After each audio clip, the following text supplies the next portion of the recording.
I was 7 years old that year. Mom was busy in the backyard, stringing up ribbons and setting 3 long tables covered in cartoon tablecloths, piled high with pizza, soda, chips, and a big strawberry cake. The sunlight was harsh, the heat making everyone want to hide in the shade. Kids were already running wild, tearing up the lawn with their shoes. Mom kept shouting at everyone to stay away from the cake, but no one really listened.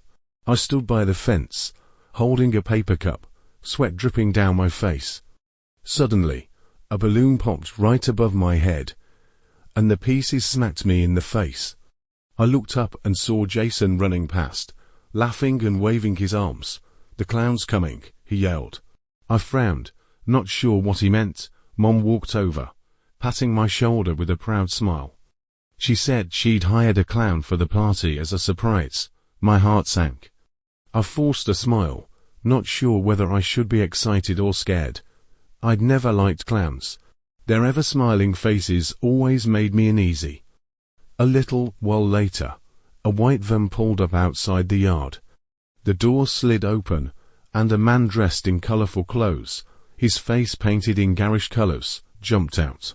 He had a big box slung over his shoulder, and blew a sharp, shrill whistle as he walked toward us. His smile was huge, but his eyes didn't smile at all. His gaze reminded me of a predator sizing up its prey. The kids rushed over. He opened the box and started juggling a bunch of colorful balls. I instinctively stepped back. One of the balls rolled toward my feet. He bent down and reached for it. As I crouched to pick it up, he suddenly grabbed my wrist. His hand was cold and stiff, his grip so tight it made my bones ache. I looked up at him. He was still smiling, but his grin stretched even wider, almost splitting his face. "Be good," he whispered, his voice raspy and low, so only I could hear it. I yanked my hand away, and the ball rolled off. My heart pounded. Pretending nothing had happened, I backed away toward my mom. The clown started twisting balloons into shapes: dogs, swords, crowns. Every time he handed one over, he'd casually brush a kid's face, neck, or arm. His touches were quick, and his smile never faded, so nobody seemed to notice anything wrong. I stood by the table, my palms sweaty, feeling that something was terribly off. When it was time for the treasure hunt, he pulled out a small red flag and stuck it near the edge of the woods behind the yard, saying the treasure was hidden nearby. The kids charged into the trees, shouting and laughing. I followed slowly, my steps growing heavier. The clown scanned the crowd, then headed straight for me. He grabbed my arm with such force I almost fell over. "Come on, I'll help you find the treasure," he said cheerily, like he was coaxing a little kid. I instinctively tried to pull away, but he was already dragging me deeper into the woods. Branches snapped under our feet. Around us, the other kids were still yelling and laughing, too busy searching to notice me disappearing. After a few dozen steps, he stopped. We were now in a darker part of the woods, where the trees blocked out most of the sunlight and the ground was damp with fallen leaves. He crouched down and pulled something from his pocket, a glint of silver. It was a small knife, thin and sharp, like the kind used for carving. My throat closed up. I couldn't even scream. The clown stood and waved the knife through the air, the blade making a faint whooshing sound. His grin widened even more, the paint on his face starting to smear from sweat. I spun around and tried to run, but he was fast. He grabbed the back of my shirt and yanked me down hard. My knees scraped over rough branches, burning with pain. I kicked and clawed blindly, my fingers finding a thick stick. Without thinking, I swung it as hard as I could. The stick hit his leg. He cursed under his breath and let go. I scrambled up, limping as I ran. Behind me, I could hear his heavy footsteps. Every time he stepped, branches snapped under his weight. I tore through the trees, my own ragged breathing loud in my ears, my clothes catching and ripping on the underbrush. I tripped over something and crashed into a pile of rocks, skinning my knees and scraping my palms until they bled. His shadow loomed over me. He reached down to grab me. I grabbed a rock and hurled it blindly. The rock grazed his forehead. He stumbled back with a grunt. That's when I heard it faint, but unmistakable, the shouting of adults, Mom's voice, neighbors' voices. The clown turned to look, cursed under his breath, and bolted into the deeper part of the woods. I forced myself to stand, limping back toward the yard. When I stumbled out of the trees, everyone rushed over. Mom threw her arms around me, frantically brushing dirt from my face. What happened? Where did you go? She kept asking. I clung to her, too choked up to speak, just pointing shakily at the woods. By the time everyone realized what had happened and went to look for the clown, he was long gone. The white van had vanished down the street, leaving only trampled leaves behind. The police arrived quickly. They asked me a lot of questions and showed me a bunch of photos, but none of them were the clown from the party. The birthday ended early, the whole mood heavy and grim. Mom sat by my bed all night, apologizing over and over. After that day, I couldn't stand anyone dressed in colorful clothes with painted faces. Every time someone asked me what I wanted for my birthday, I would just whisper one thing: no clowns. The sunlight that day was so harsh it hurt my eyes. 9-year-old me hugged a basketball, kicking it aimlessly around the cracked asphalt in the alley by our house. From the open kitchen window came the rhythmic chop of Mom's knife against the cutting board. She had told me not to wander off, but I was bored out of my mind, drifting back and forth by the fence. That's when a familiar tune floated in from the corner. I froze and looked up. An old, grimy ice cream truck was slowly rolling into the alley, its faded cartoon stickers peeling off the sides like it hadn't been washed in years.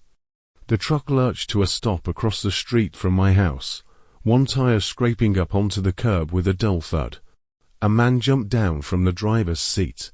He wore a crumpled grey hat and a wrinkled t-shirt. He waved at me with a wide, strained smile. "Hey, kiddo, big giveaway today. Come grab a free ice cream." I clutched my ball tighter, feeling a twinge of hesitation. Mom had warned me never to cross the street alone and definitely never to talk to strangers. But the sweet smell wafting from the truck hooked my nose and tugged me forward. Seeing me still standing there, the man took a few steps closer. He crouched down, holding out a cone of ice cream, his voice soft and coaxing. "Don't be shy. Come on. It's vanilla, every kid's favorite." I swallowed hard, cradling the ball against my chest. Slowly, I unlatched the gate and stepped to the edge of the street. He smiled wider and turned to yank open the side door of the truck. Inside, it was pitch black except for a single dim, flickering light bulb swinging from the ceiling. I didn't move, my heart was pounding in my ears. The man walked toward me, ice cream in hand, and offered it again. "Take it, it's yours. Got more flavors inside too, come pick one." I accepted the cone. The wrapper was sticky and damp, making my skin crawl. I bit my lip, itching to turn back. Then he pointed into the truck, his voice casual but urgent. "Come on, help Uncle out for a second. Just need a little help moving some stuff, real easy. After that, you can pick 2 more cones. How about it?" I stood frozen, sweat soaking my palms. The inside of the truck looked even darker up close, a sickly sweet odor leaking out and curling in my nose, making me want to gag. The man's smile started to crack. His face stiffened, frustration flashing across it. He stood up suddenly and grabbed me, lifting me off the ground. "Come on now, don't be scared, just a second," he muttered. I screamed, kicking and punching as hard as I could. The ice cream cone slipped from my hand and smashed on the asphalt with a sticky splat. His arms were like steel clamps, dragging me toward the truck. I thrashed and screamed until my throat burned. Just then, from far down the street, a sharp, piercing siren blared once. The man froze. I twisted around. A police car was slowly rolling into the alley, its lights flashing once, briefly. Inside, I could see 2 uniformed officers. They didn't rush over, they just lightly tapped the siren again, as if warning him. The man cursed under his breath, his face twisting into something ugly. He hurled me onto the road like a sack of garbage. I hit the ground hard. The rough asphalt ripped open my knees, and tears stung my eyes. The truck door slammed shut. The engine roared to life, and the truck peeled off, tires screeching, leaving a long, black skid mark behind. The police car stopped. 2 officers jumped out and ran toward me. One of them knelt down and started asking quick questions. I pointed after the truck, sobbing, tripping over my words as I tried to explain what happened. The officers exchanged a look. One of them bolted back to the squad car and sped off in pursuit, sirens wailing. The other stayed with me, speaking into his radio, murmuring reassurances, telling me I was brave and that I'd done the right thing.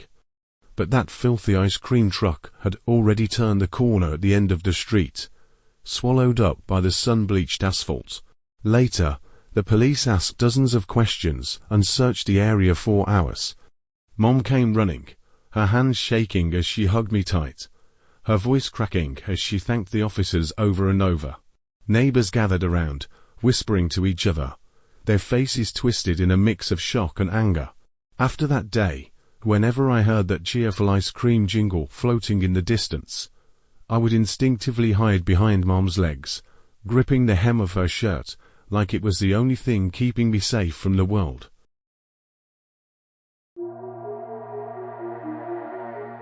It was still light out that evening, the air thick and sticky. My little brother and I were playing near the small sandbox in our neighborhood park. He was only 4 years old, squatting in the dirt, scooping up handfuls of sand, mumbling to himself in some made-up story only he could understand. I sat nearby, watching the sky fade into shades of orange, knowing it would soon be time to head home. That's when a woman started walking slowly down the path toward us. She wore a baggy denim jacket and a battered sun hat, smiling as she came closer. When she was a few steps away, she bent down and clapped her hands together. "Hey there, little ones." Her voice was a little too high, a little too sweet. "Do you like animals?" I gripped my plastic shovel tighter and looked up at her, saying nothing. My brother kept playing, completely unaware. The woman edged a little closer, her eyes locked onto my brother. "I have bunnies at home," she said, grinning wide enough to show all her teeth. "And a puppy too. So cute, you wanna come see?"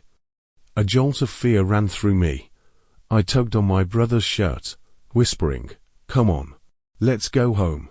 He looked up at me, confused, still sitting there. Before he could move, the woman suddenly reached out and grabbed his arm. "Come on, sweetie," she said brightly. "Auntie's got candy for you too. And the bunnies are really, really cute, let's go." She yanked his arm, and he stumbled, his eyes filling with tears. For a split second, I froze, then, instinct took over. I scooped up a handful of sand and flung it right into her face. The sand hit her square in the eyes and mouth. She let out a sharp shriek and let go of my brother. In that brief moment, while she wiped at her face, I lunged forward and kicked her as hard as I could in the shin. She stumbled backward and fell, landing hard at the edge of the sandbox. "Run," I screamed. I grabbed my brother's hand and bolted, dragging him behind me. He was sobbing, but his little legs kept running as fast as they could. Behind us, I heard the woman shouting angrily, coughing and flailing around as she tried to chase us. But the sand still clung to her face, and she couldn't see clearly. She didn't catch up. We tore across the grass, down a narrow path, and didn't stop until we reached the wall at the edge of the neighborhood.